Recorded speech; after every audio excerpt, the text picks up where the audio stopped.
ਸਾਡੀ ਗੱਲ ਕਰੀ ਦੇ ਨਾਲ ਕਿਸੇ ਦਾ ਫਾਇਦਾ ਹੋ ਜਾਏਗਾ ਨਾ ਤੇ ਉਹ ਸਮਝ ਲਓ ਕਿ ਜਿੰਨਾ ਤੀਕਰ ਉਹਨੂੰ ਫਾਇਦਾ ਮਿਲਦਾ ਰਹੇਗਾ ਨਾ ਤੇ ਸਾਡੇ ਵਾਸਤੇ ਉਹ ਗੱਲ ਜਿਹੜੀ ਹੈ ਨਾ ਸਦਕਾ ਜਾਰੀਆ ਬਣ ਜਾਏਗੀ। ਉਹਨਾਂ ਦੀ ਤਸਦੀਕ ਹੁੰਦੀ ਹੈ ਕਿ ਇਹ ਅਸਲੀ ਨੇ ਕਿ ਨਕਲੀ ਨੇ। ਅਗਰ ਤੁਸੀਂ ਓਰੀਜਨਲ ਡਾਕੂਮੈਂਟ ਨਹੀਂ ਦਿਓਗੇ ਤਾਂ ਤੁਹਾਡੀ ਤਸਦੀਕ ਨਹੀਂ ਹੋਏਗੀ ਤੇ ਉਹਦੀ ਫੋਟੋ ਕਾਪੀ ਉਹਨਾਂ ਕੋਲ ਨਾ ਹੋਵੇ ਤਾਂ ਫਿਰ ਤੁਹਾਡੇ ਓਰੀਜਨਲ ਵੀ ਡਾਕੂਮੈਂਟ ਉਹਨਾਂ ਦੇ ਕੋਲ ਹੀ ਪਏ ਰਹਿੰਦੇ ਨੇ, ਉਹ ਅੱਗੇ ਫਾਰਵਰਡ ਨਹੀਂ ਕਰਦੇ ਕਿਉਂਕਿ ਉਹਨਾਂ ਦਾ ਕੋਈ ਕਿਸੇ ਵਾਸਤੇ ਪੈਸੇ ਨਹੀਂ ਲਾਂਦਾ। ਬਿਸਮਿल्लाहिर्रहमानिर्रहीम। ਦੋਸਤੋ अस्सलाम वालेकुम। ਅੱਲਾਹ ਤਾਲਾ ਤੁਹਾਨੂੰ ਸਾਰਿਆਂ ਨੂੰ ਖੁਸ਼ੋ ਖੁਰਮ ਰੱਖੇ। ਅੱਲਾਹ ਤਾਲਾ ਤੁਹਾਡੀਆਂ ਜ਼ਿੰਦਗੀਆਂ 'ਚ ਬਰਕਤ ਪਾ ਦੇਵੇ। ਅੱਲਾਹ ਤਾਲਾ ਤੁਹਾਡੀ ਜ਼ਿੰਦਗੀ ਸਿਹਤ ਅਤੇ ਤੰਦਰੁਸਤੀ ਵਾਲੀ ਲੰਬੀ ਕਰ ਦੇਵੇ। ਆਮੀਨ ਸੁਮਾ ਆਮੀਨ। ਦੋਸਤੋ ਪਿਛਲੀਆਂ ਵੀਡੀਓ ਦੇ ਵਿੱਚ ਚੰਦ ਇੱਕ ਵੀਡੀਓ 'ਚ ਮੈਂ ਜ਼ਿਕਰ ਕੀਤਾ ਕਿ ਜਿਹੜੇ ਸਾਡੇ ਬੱਚੇ ਤਾਲਬ ਇਲਮ ਨੇ, ਜਿਹੜੇ ਅਜੇ ਪੜ੍ਹਦੇ ਨੇ, ਤੁਲਬਾ ਤਾਲਬਾਤ, ਔਰ ਉਹਨਾਂ ਦੀ ਕੋਸ਼ਿਸ਼ ਹੁੰਦੀ ਹੈ ਕਿ ਅਸੀਂ बैरूने मुल्क भी जाके पढ़िए, लेकिन डॉकूमेंट्स की तैयारी वास्ते उन्होंने को थोड़े थोड़े मसले मसाइल उन्होंने पैदा होंदे रहिंदे ने ते उहदे बारे चंद एक गल्लां दसियां। लेकिन अज एक होर गल नवीं जिहड़ी साडे सामने आई है वो तुहाडे नाल शेयर करने आ।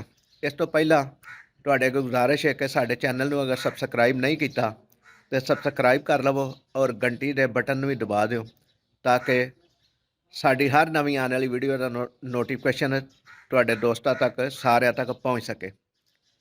तो चलने अज की वीडियो की तरफ। तो दोस्तों अज जी नवीं गल तुहाडे नाल शेयर करन लगा वो कुछ इस तरह में कि अक्सर बच्चे तरीकाकार नहीं समझते कि जिस मुतलका वो डॉकूमेंट्स अपने बनाने लगे ने या वैरीफाई कराने लगे ने तो उन्होंने तरीके का नहीं पता हुंदा और वो समझो बगैर ही जड़ा ना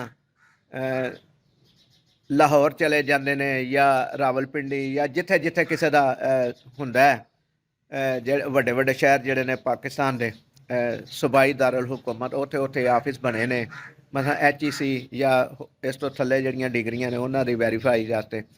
ते ऑनलाइन तरीकाकार हर बंदे नहीं पता हुंदा, ना समझदा ते भज दौड़दा और सफ़र करके तो शाम को घर आ जाता खजल खराब हो के।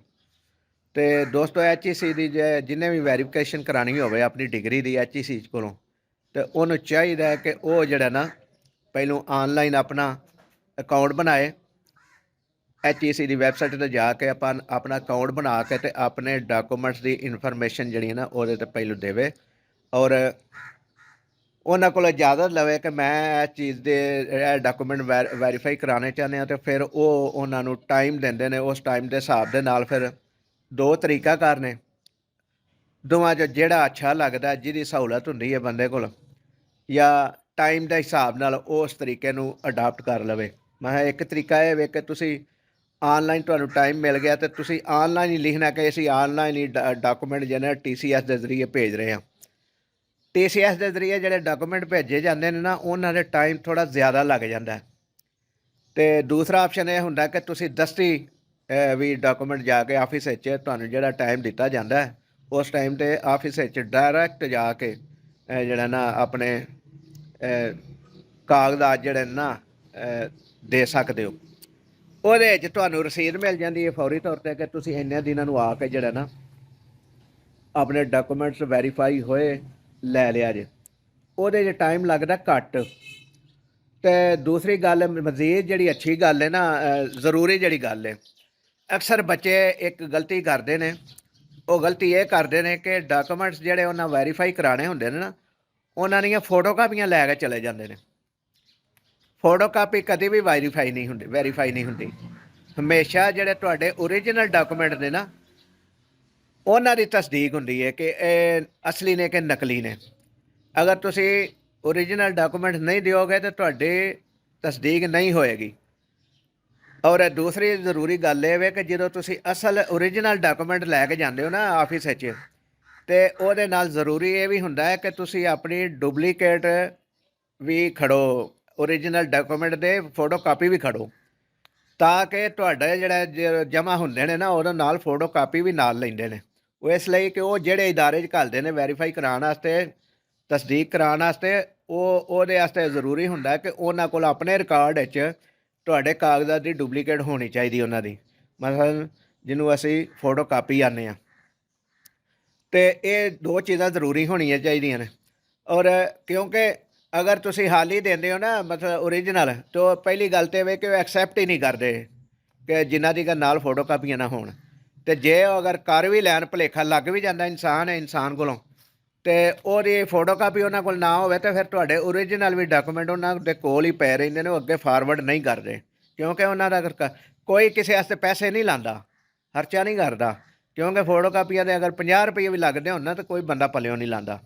ਦੋਸਤੋ, ਇਹ ਥੋੜ੍ਹੀਆਂ ਜਿਹੀਆਂ ਜ਼ਰੂਰੀ ਗੱਲਾਂ ਸਨ, ਚੰਦ ਇੱਕ ਜਿਹੜੀਆਂ ਸਾਡੇ ਤਜਰਬੇ 'ਚ ਆਈਆਂ, ਸਾਨੂੰ ਸਮਝ ਲੱਗੀ, ਤੇ ਮੈਂ ਸੋਚਿਆ ਕਿ ਆਪਣੇ ਦੋਸਤਾਂ ਨੂੰ ਹੋ ਸਕਦਾ ਤਾਲਬ ਇਲਮ ਵੀ ਮੇਰੀ ਇਹ ਵੀਡੀਓ ਵੇਖਦੇ ਹੋਣ, ਤੇ ਅਗਰ ਉਹਨਾਂ ਜੋ ਕਿਸੇ ਨੂੰ ਇਹਨਾਂ ਚੀਜ਼ਾਂ ਦੀ ਜ਼ਰੂਰਤ ਪਵੇ, ਤੇ ਇਹ ਇਨਫੋਰਮੇਸ਼ਨ ਜਿਹੜੀਆਂ ਨਾ ਉਹਨਾਂ ਤਾਲਬ ਇਲਮਾਂ ਤੱਕ, ਤਾਲਿਬਾਤ ਤੱਕ ਪਹੁੰਚ ਜਾਏ, ਤੇ ਜਾਂ ਜਿਨ੍ਹਾਂ ਦੇ ਬੱਚੇ ਪੜ੍ਹਦੇ ਨੇ ਉਹਨਾਂ ਤੱਕ ਵੀ ਪਹੁੰਚਣ ਤੇ ਤਾਂ ਕਿ ਉਹ ਖੱਜਲ ਖਰਾਬ ਨਾ ਹੋਣ ਔਰ ਪਰੇਸ਼ਾਨੀ ਤੋਂ ਬਚ ਜਾਣ। ਤੇ ਦੁਆਵਾਂ 'ਚ ਸਾਨੂੰ ਯਾਦ ਰੱਖਿਆ ਜੇ, ਕਿਉਂਕਿ ਸਾਡੇ ਕੋਲ ਜਿਹੜੀ ਵੀ ਕੋਈ ਮਾਲੂਮਾਤ ਆਉਂਦੀ ਹੈ, ਅਸੀਂ ਕੋਸ਼ਿਸ਼ ਕਰਨੇ ਹਾਂ ਕਿ ਆਪਣੇ ਦੋਸਤਾਂ ਨੂੰ, ਭੈਣਾਂ ਭਾਈਆਂ ਨੂੰ ਸ਼ੇਅਰ ਕਰੀਏ। ਇਹ ਸਦਕਾ ਜਾਰੀਆ ਹੁੰਦੀਆਂ ਨੇ ਗੱਲਾਂ। ਸਾਡੀ ਗੱਲ ਕਰੀ ਦੇ ਨਾਲ ਕਿਸੇ ਦਾ ਫਾਇਦਾ ਹੋ ਜਾਏਗਾ ਨਾ, ਤੇ ਉਹ ਸਮਝ ਲਓ ਕਿ ਜਿੰਨਾ ਦੀ ਉਹਨੂੰ ਫਾਇਦਾ ਮਿਲਦਾ ਰਹੇਗਾ ਨਾ, ਤੇ ਸਾਡੇ ਵਾਸਤੇ ਉਹ ਗੱਲ ਜਿਹੜੀ ਹੈ ਨਾ ਸਦਕਾ ਜਾਰੀਆ ਬਣ ਜਾਏਗੀ। ਅੱਜ ਲਈ ਇੰਨਾ ਹੀ। ਅਗਲੀ ਵੀਡੀਓ ਤੱਕ ਲਈ ਇਜਾਜ਼ਤ ਦਿਓ। ਜਿਉਂਦੇ ਰਹੋ, ਵਸਦੇ ਰਹੋ, ਅੱਲਾ ਨਿਗਹਿਬਾਨ। ਤੇ ਇੱਕ ਕਮੈਂਟ ਲਾਜ਼ਮੀ ਕਰਿਆ ਜੇ, ਆਪਣੀ ਰਾਏ ਜ਼ਰੂਰ ਦਿਆ ਜੇ, ਇਹ ਜ਼ਰੂਰੀ ਗੱਲ ਹੈ। ਤੇ ਚੈਨਲ ਨੂੰ ਸਬਸਕ੍ਰਾਈਬ ਵੀ ਕਰ ਦਿਆ ਜੇ। ਤੁਹਾਡੀ ਮਿਹਰਬਾਨੀ। ਅੱਲਾ ਨਿਗਹਿਬਾਨ।